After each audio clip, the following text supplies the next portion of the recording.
Assalamualaikum warahmatullahi wabarakatuh. Alhamdulillahirabbil alamin. Allahumma shalli ala Muhammad wa ala ali Muhammad. Baik, pada kesempatan kali ini kami akan mempresentasikan hasil kerja kelompok kami yang beranggotakan Emma Juwita, Putri Fakhrunisa, Meliana Sri Agustin, Dini Andriani, dan saya sendiri Nasiruddin. Pada kesempatan kali ini kami akan membahas atau mempresentasikan tentang aksiologi, nilai kegunaan ilmu, pada mata kuliah filsafat ilmu. Apa itu aksiologi? Aksiologi diambil dari bahasa Yunani, yaitu dari kata-kata aksios, yang berarti nilai, dan logos yang berarti ilmu atau teori. Jadi, aksiologi artinya teori tentang nilai. Teori yang membahas tentang hakikat nilai, karena itu aksiologi disebut juga filsafat nilai. Menurut Surya Sumantri pada tahun 2007, pada halaman 234, menjelaskan tentang aksiologi, yaitu teori nilai yang berkaitan dengan kegunaan dari pengetahuan yang diperoleh. Jadi, aksiologi merupakan ilmu yang mempelajari hakikat dan manfaat yang sebenarnya dari ilmu pengetahuan itu sendiri. Kemudian, nilai dalam aksiologi itu ada dua, yaitu nilai etika dan nilai estetika. Etika itu berasal dari bahasa Yunani, yaitu ethos, yang berarti adat kebiasaan. Dalam istilah lain, dinamakan moral, yang berasal dari bahasa Latin mores, kata jamak dari mos yang berarti adat kebiasaan. Nah, etika ini adalah cabang filsafat aksiologi yang membahas masalah-masalah moral. Kajian etika lebih fokus pada perilaku, norma, dan adat istiadat yang berlaku pada komunitas tertentu. Dan yang kedua, nilai estetika. Estetika ini merupakan bidang studi manusia yang mempersoalkan tentang nilai-nilai keindahan. Nah, keindahan mengandung arti bahwa di dalam diri segala sesuatu terdapat unsur yang tertata secara tertib dan harmonis dalam suatu hubungan yang utuh menyeluruh. Maksudnya, pada suatu objek yang indah itu bukan semata-mata bersifat selaras serta berpola baik, melainkan harus juga mempunyai kepribadian. Kemudian karakteristik nilai. Yang pertama, nilai objektif atau subjektif. Yang kedua, nilai absolut atau relatif.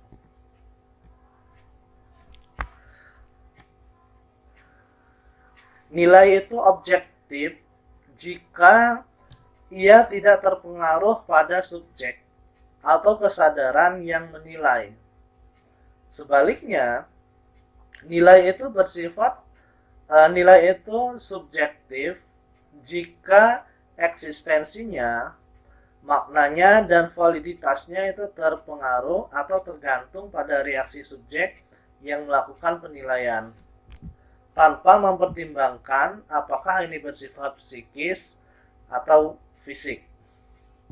Nah, jadi, tolak ukur suatu gagasan itu berada pada objeknya, bukan pada subjek yang melakukan penilaian. Kebenaran tidak tergantung pada kebenaran pada pendapat individu, melainkan pada objek fakta. Nah, sebaliknya, nilai menjadi subjektif apabila subjek berperan dalam memberi penilaian. Kesadaran manusia menjadi tolak ukur penilaian. Dengan demikian, nilai subjektif selalu memperhatikan berbagai pandangan yang dimiliki akal budi manusia. Nah, seperti perasaan yang akan mengasah kepada suka atau tidak suka, atau bisa juga pada senang atau tidak senang. Nah, kemudian yang kedua, nilai absolut atau relatif. Nah, suatu nilai itu dikatakan absolut atau abadi apabila nilai yang berlaku sejak masa lampau dan akan berlaku sepanjang masa. Berlaku bagi siapapun tanpa memperhatikan ras maupun kelas sosial. Nah, di pihak lain ada yang beranggapan bahwa semua nilai relatif sesuai dengan keinginan dan harapan manusia. Baiklah, selanjutnya saya Meliana Sri Agustin akan mempresentasikan tentang ilmu dan moral. Ilmu dalam bahasa Arab yaitu ilm, yang berarti memahami, mengerti, dan mengetahui. Dalam kaidah penyerapan kata, ilmu pengetahuan berarti memahami akan suatu pengetahuan. Selanjutnya, dalam Kamus Besar Bahasa Indonesia, ilmu adalah pengetahuan tentang suatu bidang yang disusun secara bersistem, artinya secara sistematik, menurut metode tertentu yang dapat digunakan untuk menerangkan gejala tertentu di bidang pengetahuan. Selanjutnya, menurut Jujun Surya Sumantri tahun 2007 menerangkan ilmu adalah sesuatu yang paling penting bagi manusia, karena dengan ilmu, keperluan dan kebutuhan manusia bisa dipenuhi secara cepat dan juga mudah. Selanjutnya, yaitu moral. Nah, moral berasal dari dua kata, yaitu mos dan juga mores. Mos berarti jamak, dan mores yang berarti adat atau cara hidup. Dalam Kamus Besar Bahasa Indonesia, moral berarti ajaran tentang baik buruk yang diterima umum mengenai perbuatan, sikap, kewajiban, akhlak, budi pekerti, dan susila. Selanjutnya, menurut Prawiro Negoro Darsono tahun 2010 mengatakan, moral adalah sistem nilai yang dijunjung tinggi yang berupa ajaran dan paham ideologi sebagai pedoman untuk bersikap dan bertindak baik. Nah, hal ini diwariskan dari generasi ke generasi berikutnya. Dan manfaat dari moral ini adalah sebagai pedoman bagi manusia untuk bersikap, bertindak, dan juga berperilaku dalam interaksi sosial. Dan tujuan dari moral ini adalah untuk mengarahkan manusia agar berperilaku dan bersikap baik sesuai dengan ajaran dan juga paham yang dianutnya. Prawiro Negoro Darsono mengatakan, moral adalah sistem nilai atau sesuatu yang dijunjung tinggi yang berupa ajaran atau agama dan faham atau ideologi sebagai pedoman untuk bersikap dan bertindak baik yang diwariskan dari generasi ke generasi berikutnya. Ilmu dan moral memiliki keterkaitan yang sangat kuat. Ilmu bisa menjadi malapetaka kemanusiaan jika seseorang yang memanfaatkannya tidak mengindahkan nilai-nilai moral yang ada. Ilmu akan menjadi rahmat bagi kehidupan manusia jika dimanfaatkan secara benar dan tepat serta mengindahkan aspek moral.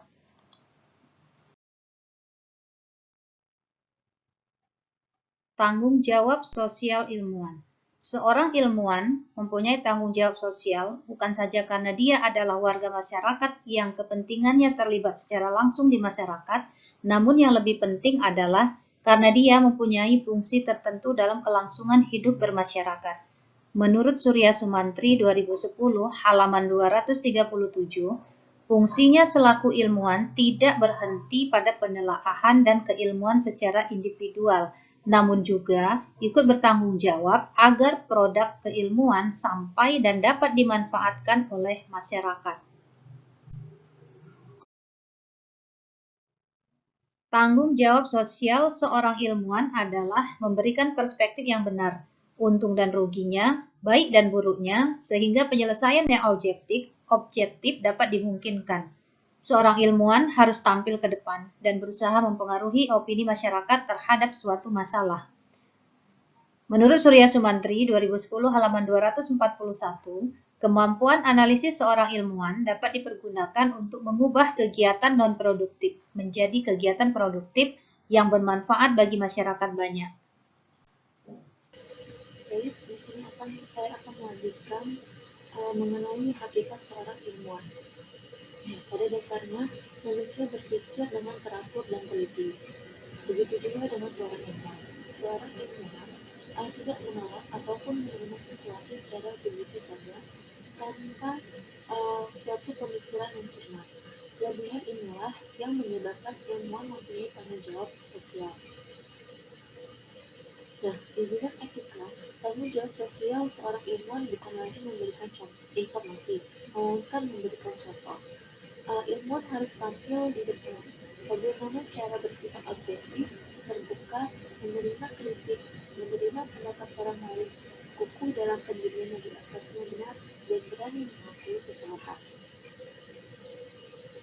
Nah, jika kaum ilmuwan konsekuen dengan pandangan hidupnya yang disebutkan tadi, baik secara intelektual maupun secara moral, maka salah satu penyangga masyarakat modern akan berdiri dengan kukuh.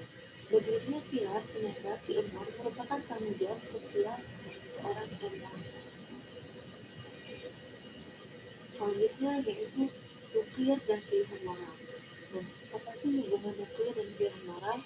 Jadi pada tahun 1939, Einstein mengirim surat kepada Presiden Amerika Serikat yang mengarah pada pembuatan bom atom. Nah, alasannya yaitu kekhawatiran Einstein mengenai kemungkinan pembuatan bom atom oleh Nazi, karena pada saat itu zaman rezim Nazi di Jerman. Dan selain itu, alasan yang dituliskan dalam surat itu bukan didasari oleh sifat nasionalisme ataupun patriotisme, melainkan keberpihakan, yaitu Einstein berpihak kepada kemanusiaan. Yang mana kemanusiaan itu sifatnya tidak mengenal batas geografi, bukan sistem politik ataupun sistem kemasyarakatan lainnya. Selanjutnya, jika pengetahuan tidak digunakan dengan sebagaimana mestinya, maka seorang ilmuwan atau peneliti secara moral wajib bertanggung jawab dan wajib bersikap. Maksudnya adalah, jika ada hal-hal selama penelitian yang nantinya akan berdampak negatif, maka seorang ilmuwan atau penelitian tidak boleh menutup-nutupinya, apalagi jika hal tersebut dapat merugikan orang lain. Selanjutnya, pengetahuan bisa merupakan berkah dan mungkin kutukan tergantung bagaimana manusia memanfaatkan pengetahuan tersebut. Jadi, jika pengetahuan tersebut digunakan untuk hal-hal yang positif untuk bermanfaat bagi orang banyak, maka pengetahuan tersebut merupakan berkah. Jika pengetahuan tersebut digunakan untuk merugikan orang lain, maka hal tersebut akan menghilangkan dampak positif dari pengetahuan yang telah didapatkan dari penelitian. Selanjutnya, bila pengetahuan tidak digunakan sebagaimana mestinya, maka tidak akan membawa berkah. Maka dalam hal ini seorang ilmuwan wajib bersikap dan tampil ke depan. Maksudnya di sini jika ada orang-orang atau pihak yang akan mengintervensi sebuah pengetahuan, maka seorang ilmuwan tidak hanya memiliki kewajiban untuk menemukan sebuah pengetahuan atau menyelesaikan penelitian, tapi juga harus bisa melindungi pengetahuan tersebut dari orang-orang yang akan memanfaatkan pengetahuan tersebut dalam hal yang negatif. Selanjutnya, revolusi genetika. Revolusi genetika merupakan babak baru dalam sejarah keilmuan manusia, sebab sebelum ini ilmu tidak pernah menyentuh manusia sebagai objek penelaahan itu sendiri. Memperlakukan manusia sebagai kelinci percobaan adalah sikap yang tidak bermoral dan bertentangan dengan hakikat ilmu. Pembahasan revolusi genetika ini didasarkan atas asumsi bahwa penemu dalam riset genetika akan mempergunakannya dengan itikat baik untuk kebaikan sesama manusia. Jadi, sekian yang dapat kami sampaikan. Jika ada hal yang kurang berkenan, kami mohon maaf. Semoga apa yang telah kami paparkan dapat memberikan manfaat. Kami ucapkan terima kasih atas waktunya. Wassalamualaikum warahmatullahi wabarakatuh.